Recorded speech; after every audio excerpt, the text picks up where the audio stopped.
and shaded for administrative uses. I think Ms. Boyer presented that and said they're sort of sprinkled throughout the 3 stories of the hotel as offices, administrative, maybe for services.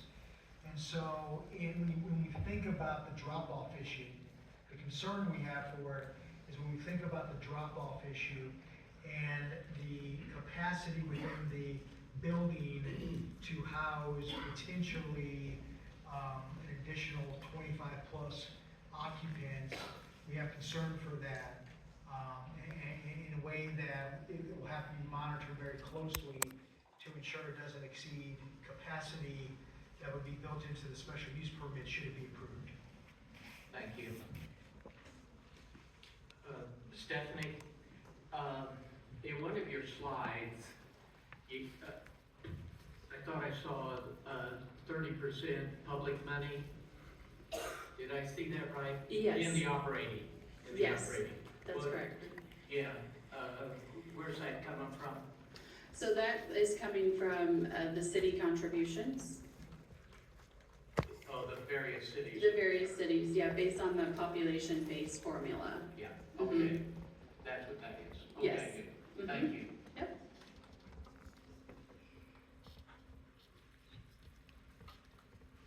Justin?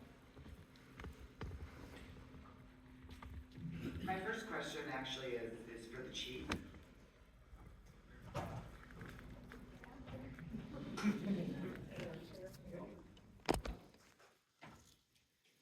Hi, Chief. The letter that we received dated September 12th from the Johnson County Board of County Commissioners indicated that should the SUP be approved, Johnson County would work with Lenexa to expand extraterritorial agreement and provide additional services by the Sheriff's Office, Crisis Intervention Team, trained deputies, and increased mental health co-responders. Could you elaborate on that? Is that doable? Have you spoken to the county about that?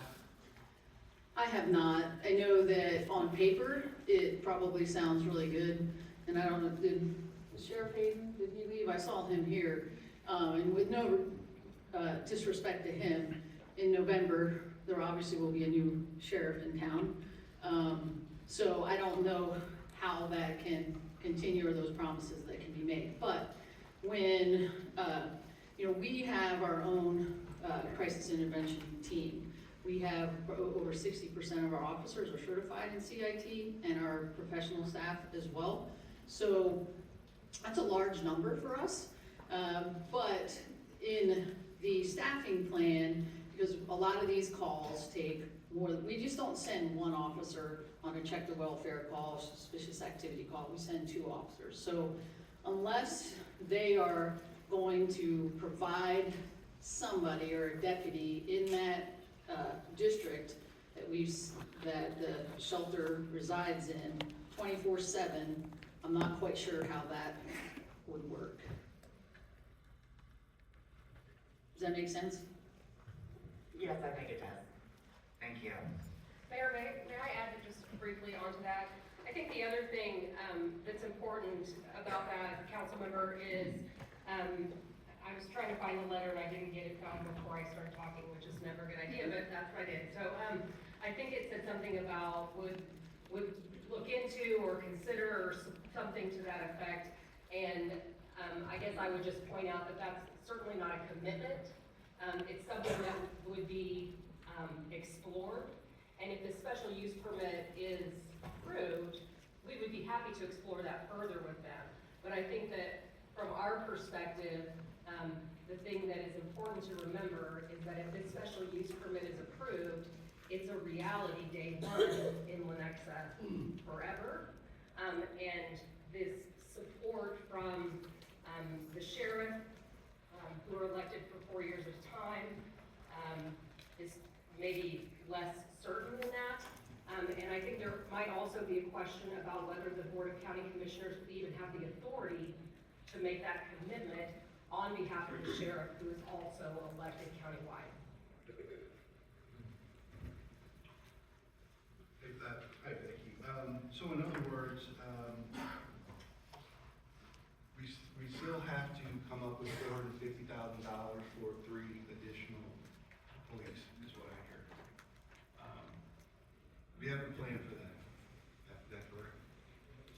is not concluded in our budget. It would be a budget request for probably for 2026. Right. Which means we have to go to citizens of Lenexa for that 450,000 plus another 100 and some odd thousand that we have not planned for, is that right? Yes, sir.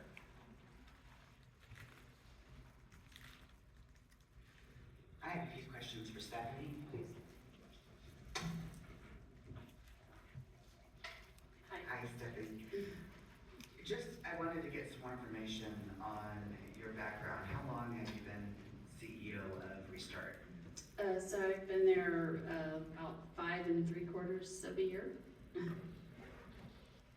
what did you do before you became CEO? Yeah, so I opened and operated the very first behavioral health crisis center in Kansas City, Missouri. And before that, I worked for the City of Kansas City in municipal court and oversaw all of our treatment courts and all of our housing programs for folks in that program. So I've definitely worked with vulnerable folks across all those opportunities, and I've definitely seen the common thread has been the lack of stable housing for folks. It's not been that folks don't want to engage in services or don't want to address things, but that's incredibly difficult to do if your basic needs can't be met. So, which is what sort of led me to Restart, to really focus in on the housing as the major component with the additional wraparound support services. Okay, and you said Behavioral Health Crisis Center, so Yes. Was that a nonprofit as well? Yes, so it's a community, run by a community mental health center, Rediscover. Okay. Mm-hmm. And currently Restart has 80 total employees, correct? Yes, And you're anticipating adding 25. Are those 25 designated specifically for this particular project, or would they also just be for the organization as a whole? most of those would be brand new to the project. There would be some additional oversight from like our housing director and our shelter director from like a higher level, and of course supervision from like myself and like our CEO or our COO and CFO, those kinds of things. But the majority of that staff is direct service staff that would only be at that location. Okay. Has your staff, let's just say since January of 2024, has it increased or decreased, or have you remained pretty consistent? It has increased slightly with some new projects that we've taken on this year. Yeah, typically we do see an increase, a slight increase pretty much every year with just the overall growth of different programs. Okay, you mentioned other projects, but just out of curiosity, what other projects do you have going on at the same time? Just expansions of like current programs, so different opportunities come. So like our veterans programs is a great example. Every year we see sort of a new layer of support come to that. So this last year it was like a specific grant opportunity to provide legal services for veterans. And so we see different things like that come along that are like provide an extra layer to a program that we can apply for. And so we're definitely always wanting to layer in, you know, those additional services. I can say that when I got there 5 and almost 6 years ago, we had about 45 employees. So over the 5 years, you know, we've come close to almost doubling what that looks like. And you said you have over 90% success rate that your residents have exited into stable homes, stable housing. How many of those have re-entered? Do you have an idea what your re-entry rate is? Yeah, we don't really, unfortunately, the homeless services information system, the electronic record that we use across the homeless service delivery system is not great at tracking a lot of that kind of data. I can say, like, just anecdotally, we don't typically see a lot of folks who have that safe and stable exit return to us. And I think part of that is really about building those relationships also with people we do get a lot of calls from people that maybe something's happened in their life, you know, but they know to reach out, right? So it's about that follow-up and those relationships and making sure we really try to educate people when they're with us too. Like, the first sign of distress, you need to call, right? So we can stay on top of it early, because it's when, you know, you don't address things, then they sort of, the dominoes continue to fall, and then folks may find themselves, you know, back in that situation. An example, we just had a family that we housed about 7 years ago, and that we've continued to remain in contact with, and unfortunately her daughter, who was an adult and had 3 children, passed away unexpectedly, and they inherited 3 children, didn't know how to bury her daughter. Like, just an incredible amount. The family's been making it. The husband recently had a kidney transplant, like a number of factors, right? But she knows to reach out when those kinds of things happen, and we sort of step in and provide some additional support to help them maintain their housing as well. Okay. In the UCS report for the RFP, when they were trying to determine, they narrowed down owner-operators to 2, and Restart was one of them. They indicated in their decision that they awarded the project to Restart because you had, quote, innovative approaches to generate operational funds. What innovative approaches? I mean, what makes your organization different than other organizations around the region or around the country? Yeah, I think from what I've been told, you know, I didn't see obviously everyone else's application, but I can speak to what we did, and what was shared with me was really that we were one of the only applicants that really came with a diversified sort of strategy for that operating funds. In particular, they really liked that we were looking at the transitional housing, that was a needed resource in the community, but how could we set up that program so that it could generate rental income to help support the operating funds of the overall center. And then, of course, just that diversified strategy really of the community, city public support as well. You've used the diversified funding strategy, that phrase several times today. That does anticipate city supplemental funding? Yes. Yes. And you also said something, I thought I saw on your slides that the first year operational funds were guaranteed. I don't know if that was something you said in your presentation or was on a slide. If the top 3 cities in Johnson County haven't committed yet, and you need those funds to get up and running and to operate for the first year, how can they be guaranteed that they haven't voted on it? Right, so so that first year is really starts even before we open, right? We have to have operating funds during the time of renovation and construction, gearing up for staff, hiring, all of those things. We have a private donation that we have set aside to guarantee the coverage of those resources to gear up to that project. And you know, we have additional support already, you know, from the cities once sort of right before go live, if you will. You know, it's gonna take about a year of construction, so we're really talking about fall of next year, you know, end of next year, sort of opening time from what that looks like.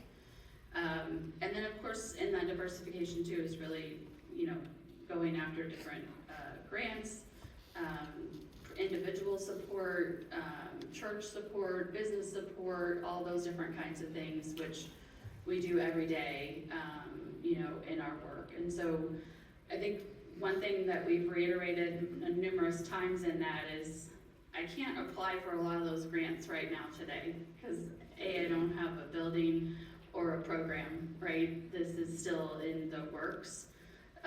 The day this special use permit happens and that we close on that building, the gates open, right? So our grants team has already been doing a ton of research to be ready for those applications. And so, you know, there's just an order to which that has to happen, which is why we said we had a private donation that we could earmark some money from to set aside for that.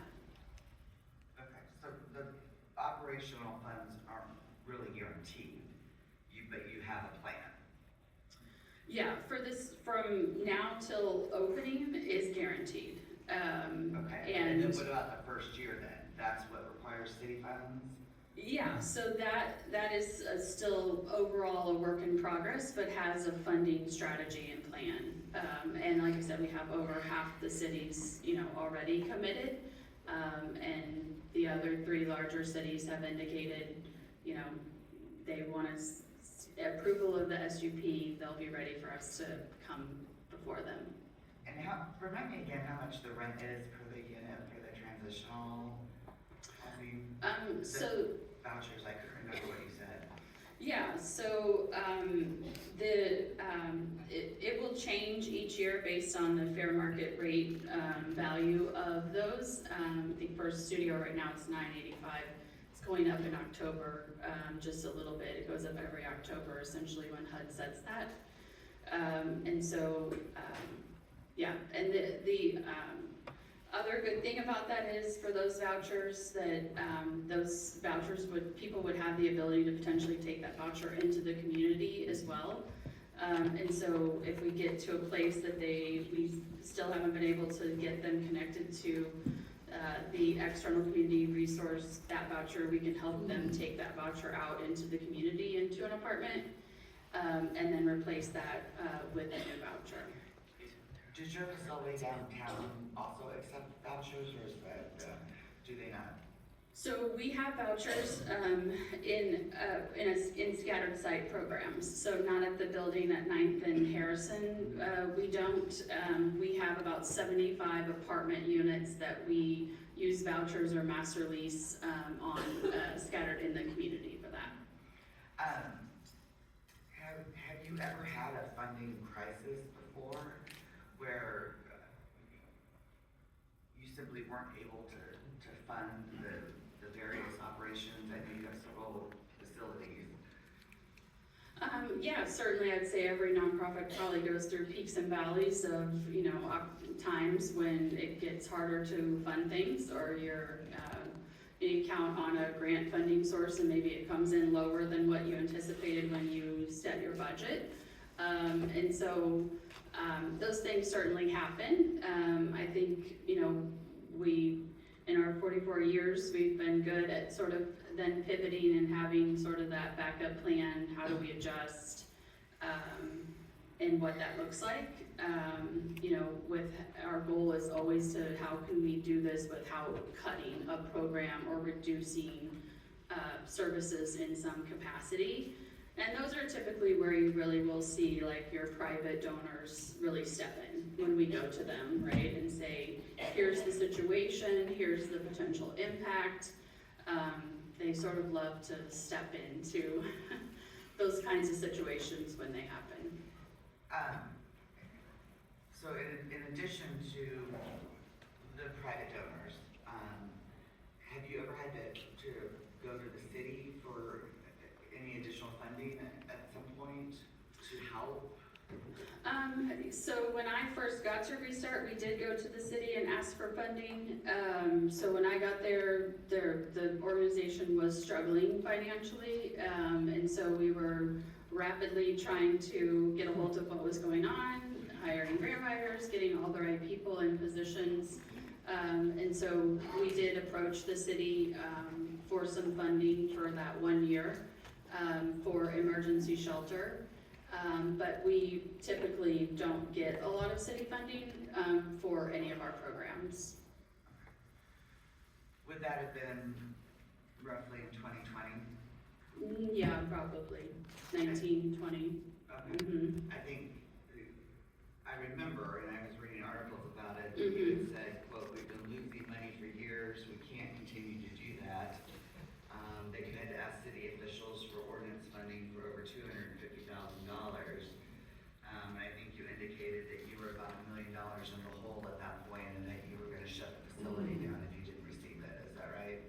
Yeah, so that was when I got there, right?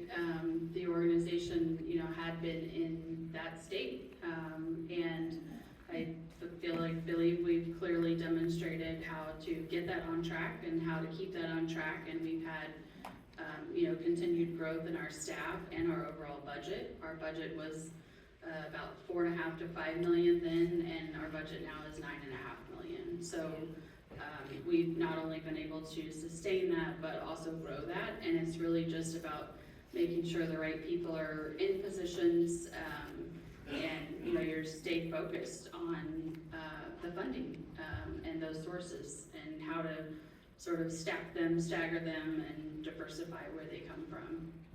Okay. I want to move on to some questions, and I promise I'm almost done, I'm sorry. Tell Chelsea's a lawyer. Some questions about your management plan.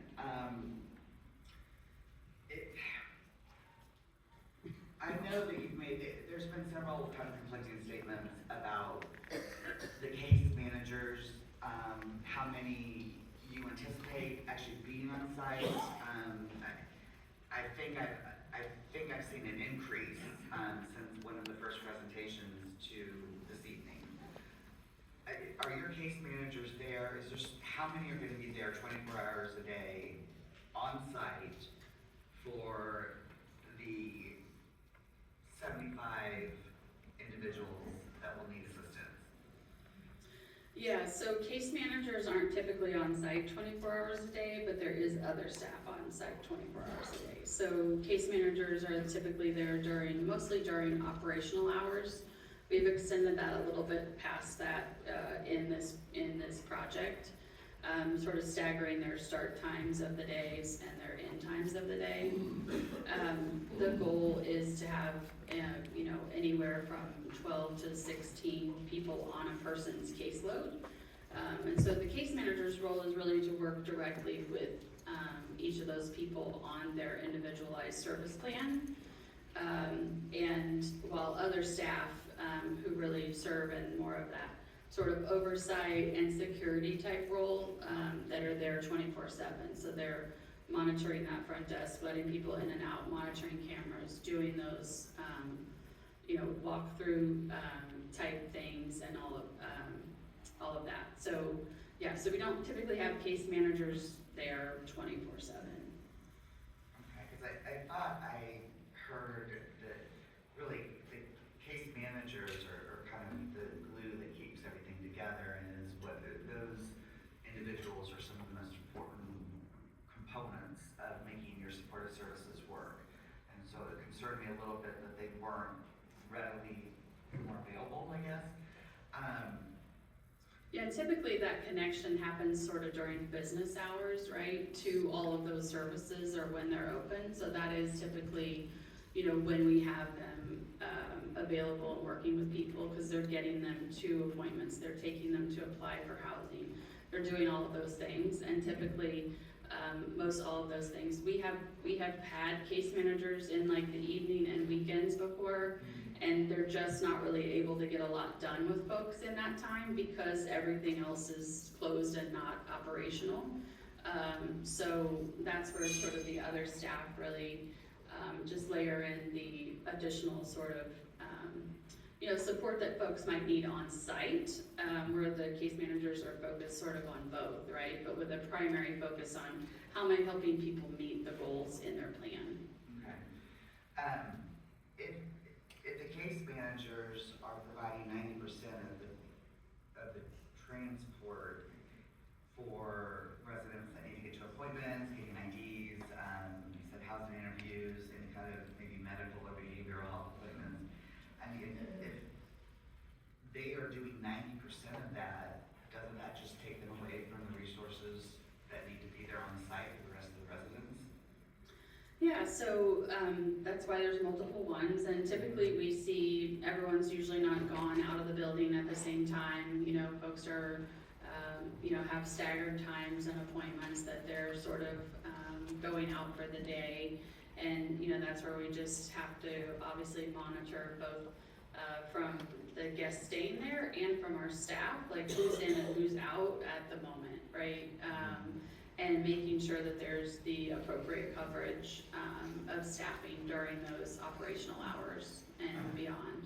Does Restart have any shuttle buses, or have they thought about working with an organization to lease them, or maybe even purchase some out-of-commission shuttles from companies? I mean, I didn't know they had anything actually designated for that. Yeah, we have like 4 large, like sort of 12-passenger vans, not a shuttle bus per se, but, and then we also have like a minivan. We have a number of vehicles within our organization that could be utilized for sure.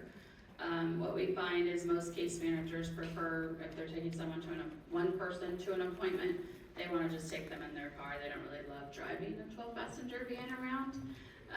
And so they are allowed to do that. We do driving records checks and all those things with staff, and then we reimburse them mileage for any of those things. So it's a combination of like case managers using their personal vehicle, but they can also use a Restart vehicle. And certainly if we were gonna like take a group of people someplace, then obviously we use, you know, one of the vans to be able to do that.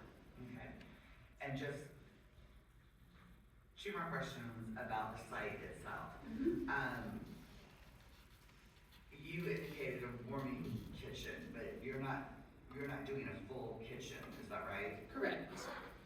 Okay, so if I remember from our tour of the downtown facility, you're gonna be bringing in hot meals every single day from downtown for all of your residents. That it's not actually gonna be cooked on site. Correct. Yes. Okay.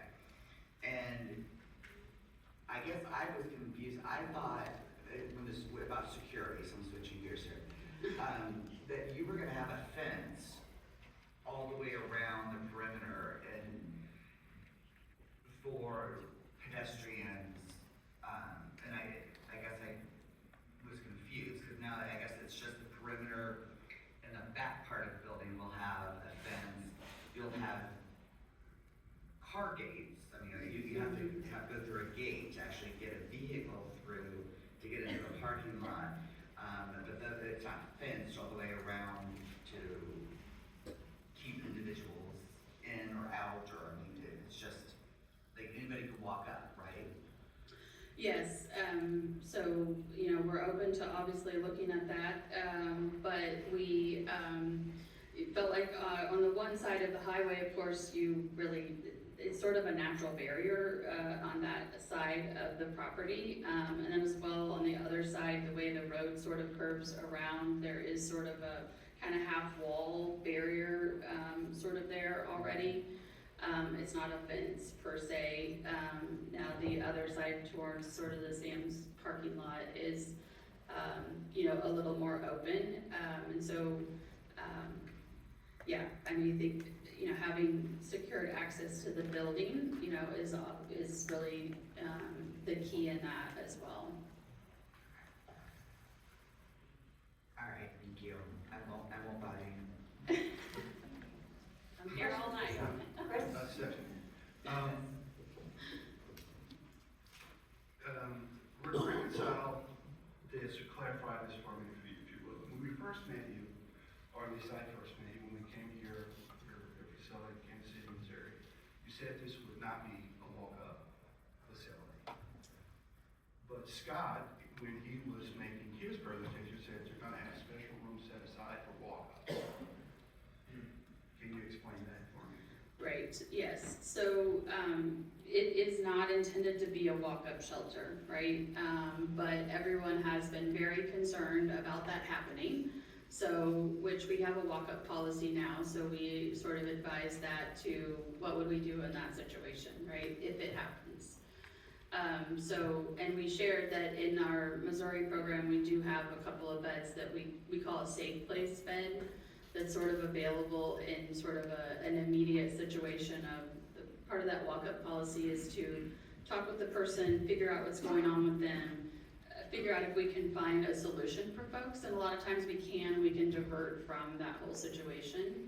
But sometimes there is no resource, in that moment, so what we proposed was we, you know, would be willing to set aside a couple of those beds like we do there for those emergent situations, but that would not be a like publicized sort of strategy, right? Because we don't want that to be, you know, part of the process, for folks. But there were so many concerns raised that fear that was going to happen, and what was our response going to be, to that. Now, thank you for the answer. Mhm. Now you reject the notion that this facility will be different than any other facilities that staff highlighted, you know, say for example, was it Sioux City, Iowa or somewhere? How is this gonna be different? Yeah, so a number of those programs were either a day shelter or a nighttime shelter, right? So they operated like maybe a nighttime cold weather shelter like 1020, or they were open just as a daytime shelter where folks could be sort of during the day, but then they had to leave, right? So that's one of the major differences that we saw in those, right? Was that the Homeless Services Center is 24 hours a day, folks don't have to leave. It is not just a drop in and out sort of situation. And when you provide only a daytime option or only a nighttime option, you have a lot of transient, you know, folks coming in and out. It is more drop off. You have a lot more problems just arising from those types of settings. As well, you know, there wasn't really clear information on like what did the staffing levels look like, right? And so typically in those kinds of programs, the staffing level's pretty minimal. A lot of times it's all volunteers who aren't, you know, professionally staffed and trained to be able to also intervene in situations, and you know, understanding what the staffing ratios look like and all of those things, right, are really important in order to look at a program. Thank you. One more question.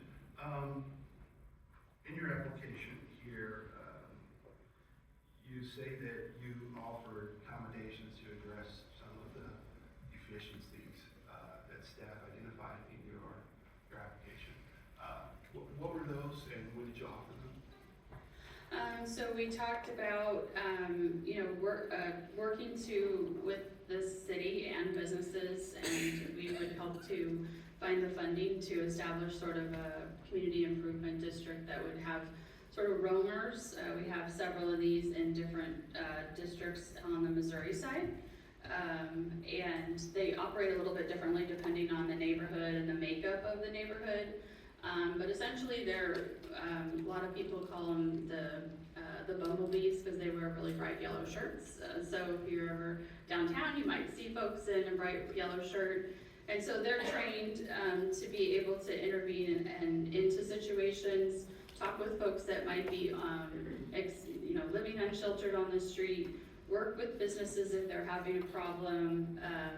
Some of them in certain neighborhoods also like pick up trash while they're walking around. They're sort of roaming the neighborhood, if you will, to be able to really address issues. And we've seen in a lot of neighborhoods that really helps to decrease the need for law enforcement response, right? Because there's someone sort of intervening kind of continuously and or available for a situation without needing to intervene 911. As well, we've had, you know, we've offered to ask a funder to set aside $500,000 in an escrow account that if you see that these calls for service are what they believe they will be, that we would ask that money be set aside, knowing that you wouldn't have that planned in a budget, to be available in case that does happen. As well as, of course, the county has offered to address the additional sheriff office resources, as well as additional sort of co-responder resources We talked about having a co-responder that was on site, that not necessarily maybe with the police. They could be on site sort of in that evening hours to be an additional resource to assist with things in an effort to address whatever's going on and, you know, reduce law enforcement calls as well. Yes. Courtney? Stephanie, I have questions for you. Sorry, don't sit down yet. Don't sit down yet. First of all, I just wanted to say that, you know, we obviously have the opportunity to come to Restart and do the tours of the meantime, and appreciate your time, your staff's time around that. And when we visited there, when we visited downtown, there was, you know, the first opportunity that we kind of had to hear what your plan was and how this was going to be structured. And when we visited La Quinta, we got supper tours, and there were some things that I felt like were, some of the same questions were asked. And so I think between the time that we're at Restart versus the time that we showed at La Quinta, there was some change in plans. And so I just wanted to go on record and ask you to clarify some of these things for me. The first one being around, in the packet, the residences, when I read the way that the packet was worded, it was talking about the residences being non-congregate, but then it also said, and transitional housing. So my question, for the record, is, will the transitional piece, and those are the residents, right? I said backwards. So the lodge is the 30 to 90 day, and the residences are the transitional housing, correct? Okay, so let me state that again. So the lodges would be non-congregate, and then the residences, are those also non-congregate? Because when we did the tour, there was some talk about married couples and some other situations like that. So I just wanted us to be clear about these being single person accommodations. Yes, the residences would be non-congregate to one person to a room. And part of that shift happened through staff comments and through meetings that we had. Additionally, once we really, you know, for a while there, we were open, we were not sure if the lodge was going to accept families. If we would have used some of the HUD funding, we would have been required to accept families in the lodge. And so that would have changed what that looked like as well, right? So, so once we finalized that we were not going to utilize that funding source because of the requirements that it was going to bring to the project, not just around that, but additional financial things that it was going to require, that's when we really went to, it's individual, single people, both sides. And the intent is that they're referred sort of from that, right? Sure, and I think the reason why I'm asking is because we're addressing the topic of security. Mm-hmm. The argument was made that if we are non-congregate, then we have less issues. And so then there was this idea that this is what it was, and then we got there, it was, okay, maybe this is not how it's gonna be. So I just wanted to make sure that we were clear around what kind of security we thought might be needed versus otherwise. The second piece of that too was I also was under the impression that the whole thing would be fenced. And so I think that was a little bit of a catch off guard and as far as vehicular, because one of the concerns that we have is, or that I have personally, is with the drop-offs, because that's obviously been a change also. We have a lot of instances that I hear about where people drop off because, just like what they talked about tonight, you know, that people have already been dropped off at this location, it's not even open yet, right? And so when they know that that happens, then we end up with a lot of people outside of your building that don't have a place to go, or are being turned away, or not being turned away. And what does that look like, and how do we mitigate that? And so my question is, like, because I envisioned in my head that this whole thing would be fenced, that it would keep out the pedestrian traffic as well as the vehicular traffic, but that's not the case, so I wanted to clarify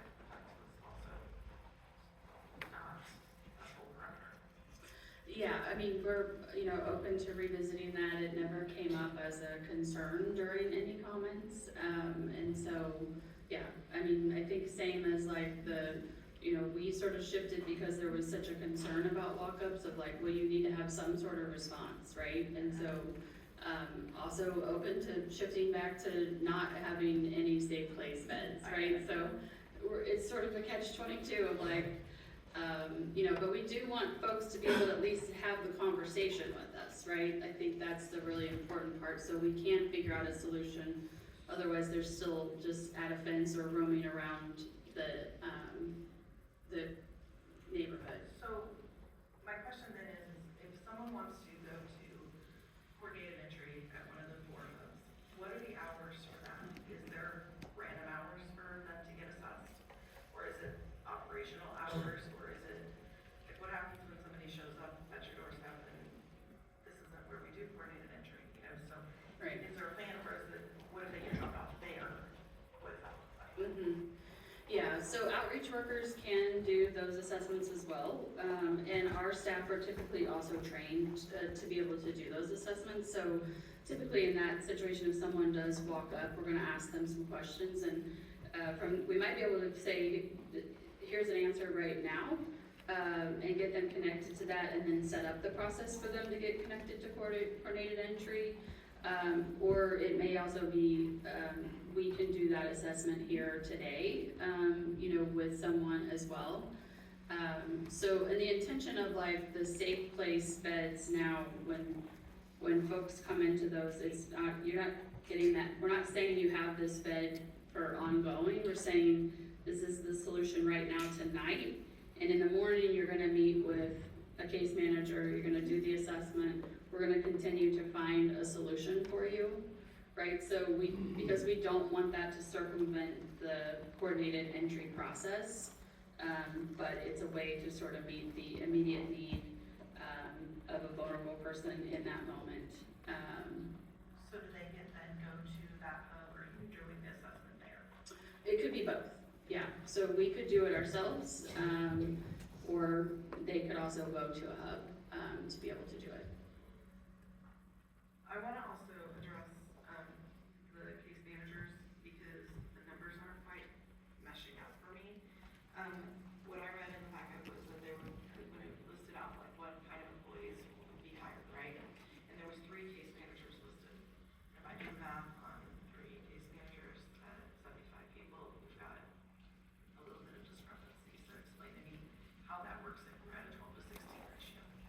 Yeah, so the 3 are for the lodge, and there's 2 case managers separate for the residences. So the staffing plan is geared towards the primary use of the lodge. Yeah. Okay. And again, 90% of the transportation is done by them. That's what I'm hearing. So I guess my concern was, how do they case manage if they're driving people around all day? Yeah. Yeah, well, I mean, understand, because they're doing 90% of the transportation doesn't mean they're like transporting people 8 hours of their workday, right? They may only leave the building once per day to take someone somewhere.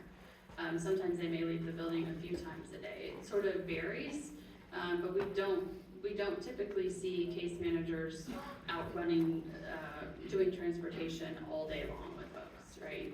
They sort of have a plan in their schedule with people. A lot of times they have appointments for those things, and so we don't typically see case managers out of the building for the majority of their shift. And then the next question I have is around the rules that you were talking about. So what does the process look like when a rule is violated? Yeah. So it can vary by the rule on what that looks like. We have sort of a behavior grid that we've developed with sort of some typical things that we might see happen, and sort of what's our first time response to that, what's a second time response look like to that, what's a third time response look like, with sort of escalated consequences to that.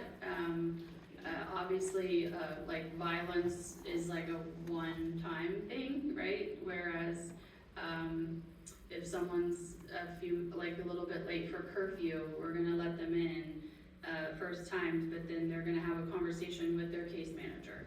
And they're gonna figure out what's going on, you know, why were they late, all of those kinds of things.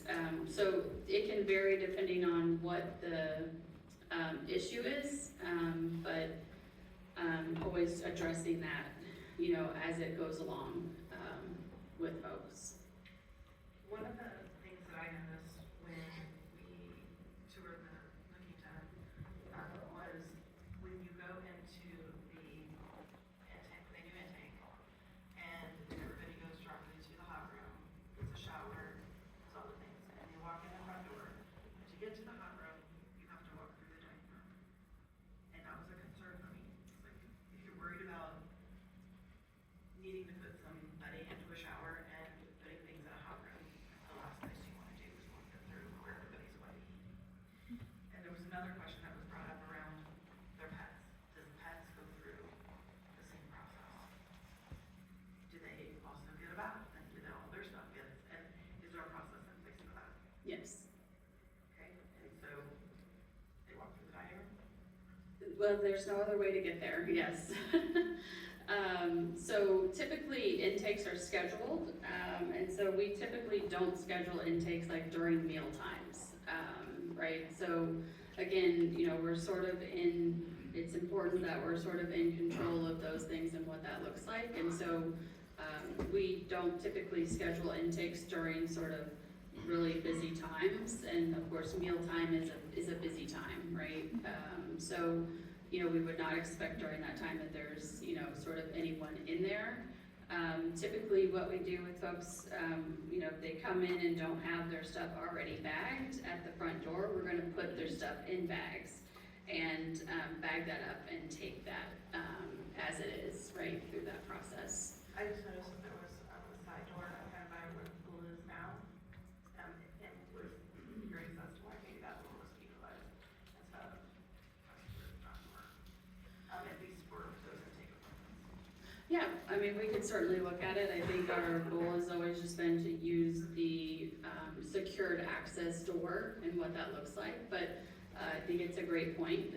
You know, if it's a scheduled intake and someone's with them, we could certainly, you know, utilize that door for that purpose. That right now that door is intended to just be an emergency use exit only, but that could certainly change. My last question for you is kind of around funding. You were asked earlier, you said that you have a donor that secured some funds for the first year. Is this something that the donor wants to do in perpetuity? Well, we'll see. Because for us, you know, we're trying to look at, yes, we have that done for the first year, but at what point does it become a burden when, you know, we don't know what that funding looks like, right? And so we have to go into this trying to make good decisions for our public dollars, but also not put ourselves in a situation where the taxpayers are billed for anything that might happen. I know that there are some concerns about even like shelf life on the building and that type of thing. Like those are things that are gonna have to be planned for as well. So I guess I just wanted to know, again, like what diversified meant and what that actually looks like rather than just saying, hey, we've got multiple sources of income and how much of that is guaranteed for the long haul. Yeah. Well, typically in nonprofits, it's really hard to get anybody to guarantee money for the long haul. So it usually is a commitment for a year. Sometimes it is multi-year funding of sort of that, you know, sometimes it is a 3 to 5 year commitment. I can say that we obviously have like really long-standing private donors and relationships with foundations that we've gotten money from for 44 years, right? Those relationships exist, but do they say we're gonna fund you for the next 44 years? No, right? But we would look at our history and that relationship with that donor and have conversations the year prior to talk about what does potential funding look like for this next year. So as we build our budget each year, right, we have a pretty good sense of what we're gonna be expecting and when those are gonna come. And they typically come obviously at different points in the year depending on funding cycles or grant cycles or those kinds of things. I'd say it's very similar to the city budget, right? You don't know where your funding's coming from in 2026, but you have an idea because of the history and where that's been generated before, how you're going to seek those things. And so, I'd say the sort of same thing applies to that. I mean, that's why we have focused on like, how do we build in some strategy, particularly like the rental, that we know we can count on every single year, right? And every month, every year, that money is coming, right? Same with the city, funding from what that looks like. And we have committed to those cities, that even if other cities don't come in and fund, that we're not coming back to them asking for more funding for that. So we shift sort of that, ongoing strategy, to what that looks like. Okay, I think that's it. Thank you. Okay. Other questions? Melanie? Sorry to do this to you, Stephanie, just one more question. That's okay. My colleagues have been really good about covering most of my questions. I just have one. And I just want to start off by just thanking everyone in the audience for being here right now. I know it's past everybody's bedtime for most of us. Maybe some of us are natural night owls, but I appreciate you all being here. I wanted to ask you, I believe I saw somewhere, according to a letter from Johnson County Transit Services, they agree that the walk to the nearest bus stop is 17 minutes. Do we know what the actual distance is? I think it was like 9 minutes or something for the walk, to that is what it was, I think, yeah. Mm-hmm.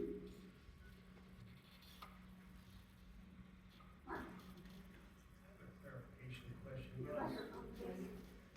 I need to turn this on. And this might be for police chief. Somewhere in the document it talks about the genetic surveillance system. It states that the Lenexa Police Department will have access to all exterior cameras and such. What aspect is that? Are we going to be having any sort of monitoring going on? Or is that if there's an issue, then we take over and start monitoring something? It's actually called, it's Genetech, that's the surveillance system that we use. And then we actually did work with them to suggest that that would be the system that we would prefer, so that we could get access to outside exterior cameras. We do that on city property and with other businesses and other cities, so having that access would be good. But we have discussed that through the process. So will we be monitoring it 24/7?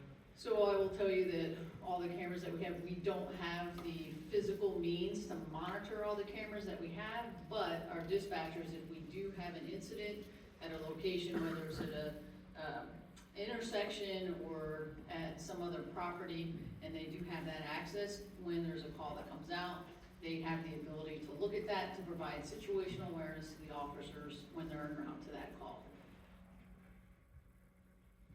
And then one other question for you, Stephanie. You talked about the 90% success rate, and there's obviously a 10% failure rate. And then there's also rule violations that at some point you have people that have to get taken out of the program. So what happens to those individuals? Yeah, so anybody that does have to exit, we sit down and work with them on an exit plan. We want everyone to try to have some sort of safe exit plan, right? So case managers or other staff will work with folks to say, to figure out if there might be another resource or program that they could go to, or that's a better fit for them. Might be contacting a friend or a family member to say, is this an opportunity for folks? And then case managers would help them get to whatever that destination might look like for folks. Certainly every so often, it doesn't happen often, But if someone is really upset about a situation, you know, they may not wanna engage in that conversation with us and they just take out the door. And, you know, typically in those instances, we let the outreach workers know, you know, what's happened. And typically they know kind of where the person might hang out at or, you know, work with. Even when someone is exited, we still try to provide that outreach and case management in an outreach capacity to them, especially if they have a plan in motion, right? Maybe it couldn't continue on site, but that doesn't prohibit an outreach case manager from continuing to work with them in the community to execute their plan as well. And those outreach workers then will try to, you know, sort of re-engage with those folks and try to pick up back where they were at with their plan. Yep. Stephanie, I gotta keep you there. I'm gonna try to be succinct with what I'm hearing from my colleagues, which is a little friction around inconsistency. So in some of your letters you provided back to us, you call out some inconsistency in the staff report. And what I'm hearing from my colleagues is that there's inconsistency in information that they've been provided. I just want you to know that that's not a way that we typically operate when we are approving projects. So if you're gonna build a neighborhood, you have to build the roads. That's a guarantee that you have to, as the applicant, provide. So when we hear things like, can't determine what the budget is gonna be, don't know what my capital expenses are gonna be, but like those things create friction in the minds of people who are used to reviewing development applications. So a couple of the other ones that I heard, and it's an important one because I think that access to employment probably is maybe the most important factor in helping people out of homelessness. And that 9-minute versus 17-minute walk to the bus on Monday through Friday, if someone gets a job that requires transportation on Saturday or Sunday, that creates uncertainty. And I don't know if we have the answer. The Johnson County Transit Commission isn't here. We can't solve that problem. But it's those kinds of questions that create uncertainty that makes it unclear for us when we're making these deliberations. The other thing that someone asked was policy around whether people violate your rules. So you say you have conversations with someone, but then it called out specifically in your code of conduct that if someone missed curfew, they would be asked to leave the facility and not let back in until the next day. So then what's the plan for someone who receives that disciplinary action? Then they are hanging out in the parking lot at Sam's or whatever, the tough decision they make until the next day, and that's an inconsistency. And then the final one that we really haven't addressed, and one that's sort of a problem for me, is that the members of the lodge are subject to search procedure. You said you have a no tolerance policy for weapons, drugs, and alcohol. But the residences are not subject to that same policy. So the residences can come and go as they wish. They aren't subject to searches. And that to me opens opportunity for potential predatory action even among the people who are living together because they're sharing a dining room, sharing a laundry room. They could be passing things among one another, and that creates an operational challenge for you. I don't know if you want to take a moment to address that, but that seems like a big problem. Yeah, so certainly because of the nature of the programs, they're very different, right? In what that looks like. And so in the residences, you know, those folks have a lease, right, for that. So, you know, we are really working with those folks and preparing them more in a setting of living independently in the community and what that looks like. Now, they still engage in case management. Case managers still do room checks and, you know, engage in those kinds of activities with folks as well. And certainly if we're, you know, alerted to any kind of a concern or challenge, then case managers are in there doing those things. Again, there's still cameras and all those kinds of things, you know, in that are being monitored 24 hours a day by the staff on site. So there's still a level of oversight in what that looks like. And because folks are really coming from the lodge into the residences, right? Folks are accustomed to this is the process and this is what this looks like. And typically, you know, we encounter the same things in our sort of off-site housing programs, right? No one's monitoring, well, not even monitoring cameras there, right? Folks are living independently in a lease agreement and what that looks like. So, yeah, we think there are measures in place, right, to mitigate those. The people in the two programs would not be crossing paths. So we have in the building sort of the elevator access that would take folks to the third floor. On every floor has controlled access down both sides of that hallway. So those of you that went on a tour, you may remember sort of where that elevator was located. There's an entrance from the outside that goes directly into there. And then the elevator's sort of in the middle, and then you go down each hallway. There would be a secured access door at each of those hallways up the 3 floors that you have to, only if you're living on that floor down that hallway would you be granted access to what that looks like. So, you know, we've put in as many sort of security measures to those kinds of things as possible.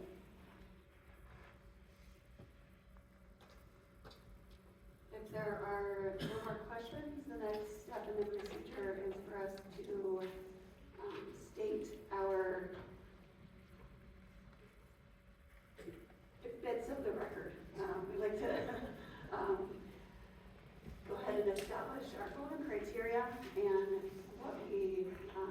what statements we'd like to make about that.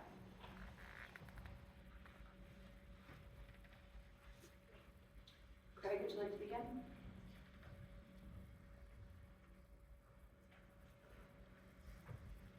Sure, I'll begin. I want to start off by saying, as one of my colleagues did, thank you for your participation. It's been a long evening. I want to thank you for your interest. I want to thank you for the many, many emails and even a few phone calls about the issue, and I have read lots and tried to digest all. Let me say, first of all, I'm sympathetic to the homeless issue. And let me also say I'm very disappointed in the mis- and disinformation that's been generated about this issue. I think those that are homeless are more victims than predators, certainly, and it's in many cases not of their doing.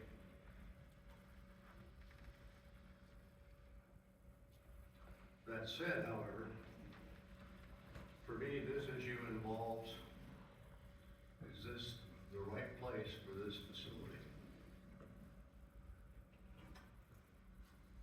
There's an existing hotel. It operates. The day that we made our visit, I asked the receptionist, what was their occupancy? And they said, well, during the week it's about 70%. Doesn't sound to me like it's a failing facility. They're on the tax rolls, they pay property tax, and they're the 5th highest generator of our transient guest tax. And to me, it doesn't make sense to take them off the tax rolls and substitute a nonprofit organization that does not contribute to the tax base. And in addition,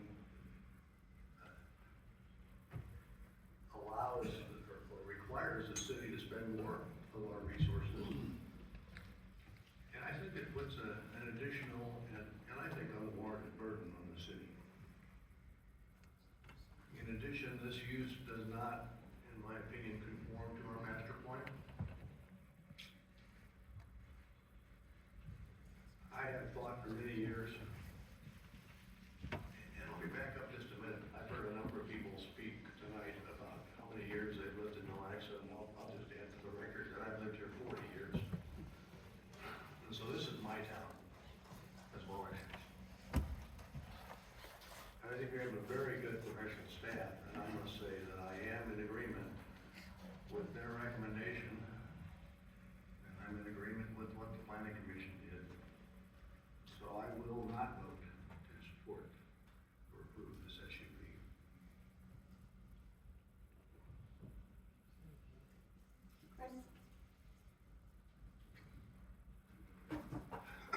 thanks everyone for participating.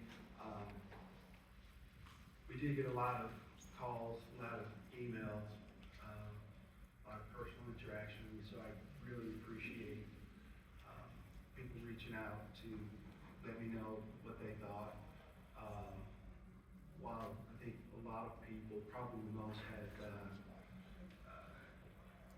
great intention for Lenexa, there was a lot of misinformation, a lot of disinformation, some things that I don't think necessarily represent who we are and what we aspire to be as Lenexans.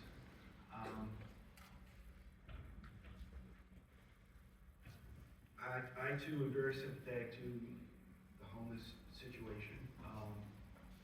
I, in my own personal life, have had some financial difficulties, and while it didn't, rise to that level that my family will lose its home, I understand that life can be very precarious, and one day you're employed, the next day you're not. It happens. I've been laid off before, 4 times, so I know. I understand issues around poverty. When I first got here, I managed some low-income housing tax credit properties. So I saw with my own eyes what it meant to struggle. I mean, literally people would have a choice between paying rent and eating, and that's not something anybody should ever really go through.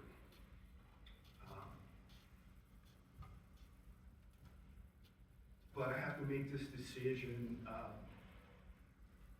for 60,000 people that live here in Lenexa, and unfortunately I can't support this homeless shelter.